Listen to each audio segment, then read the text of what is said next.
Remember the days when renting movies from Blockbuster was the best thing that could happen to you?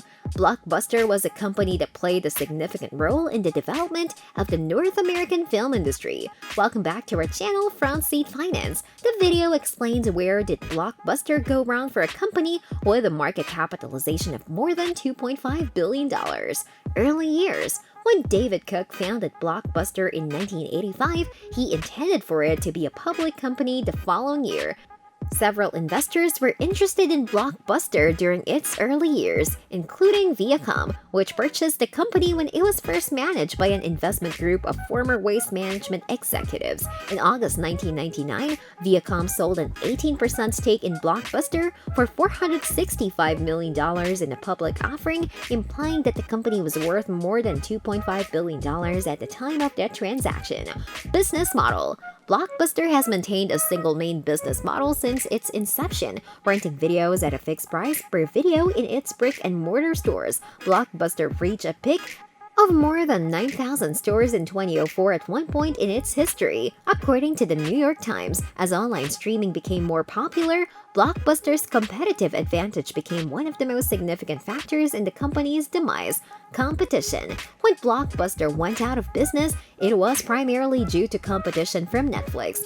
Netflix provides access to an unlimited number of movies for a low monthly fee. It's ironic that John Antioco, the CEO of Blockbuster, had the opportunity to purchase Netflix for $50 million in 2000, according to Business Insider. Due to John's perception that it was a small niche business, the transaction did not close. Netflix has a market capitalization of more than $50 billion at the time of writing. Only if Blockbuster had agreed to the terms of the agreement would it have continued to be one of the most significant influences on the North American film industry. This is an example of how Blockbuster failed to adapt to changing market conditions, as well as failing to adapt to online streaming services like Netflix. Growth slowed down. According to Forbes, Blockbuster lost 75% of its market value between 2003 and 2005 due to competition, mostly as a result of Netflix gaining popularity. When Blockbuster was in its doldrums, investor Carl Icahn purchased a 5.8% stake in the company for $83.8 million,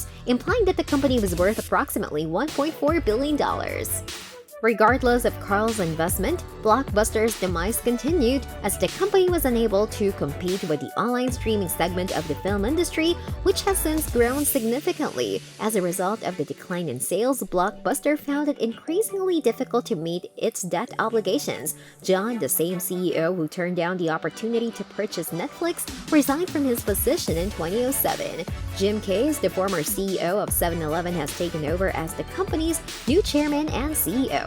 Jim Kay's efforts to restructure the company did not completely solve the problem. Blockbuster filed for Chapter 11 bankruptcy protection in 2010, seeking relief from its $930 million in secured and unsecured debt. Since Keyes acquired Blockbuster in 2006, the company's stock has fallen by 91%. The NYSE issued a warning as a result of this because Blockbuster's market capitalization was $55 million.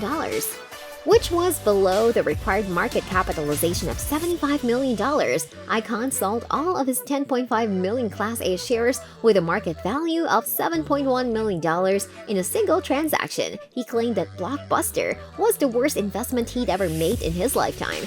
Today, Blockbuster has been acquired by Dish Network for $320 million as a result of the company's inability to make debt payments. Right now, Blockbuster On Demand has relocated to Sling TV, which offers more than 20 channels for $20 a month, which is not a competitive price when compared to Netflix.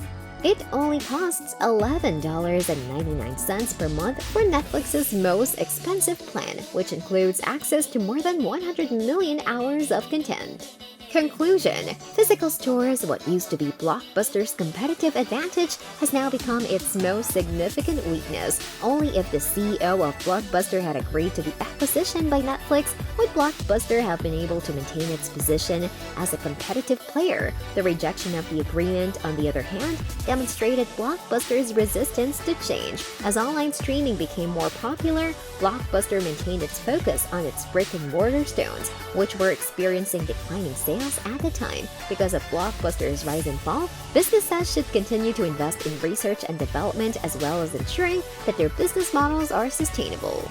And with that being said, it's time to end our video. What are your views about Blockbuster's downfall? Let us know in the comments. Like this video and subscribe to the channel for more amazing videos like this. We'll see you in the next video.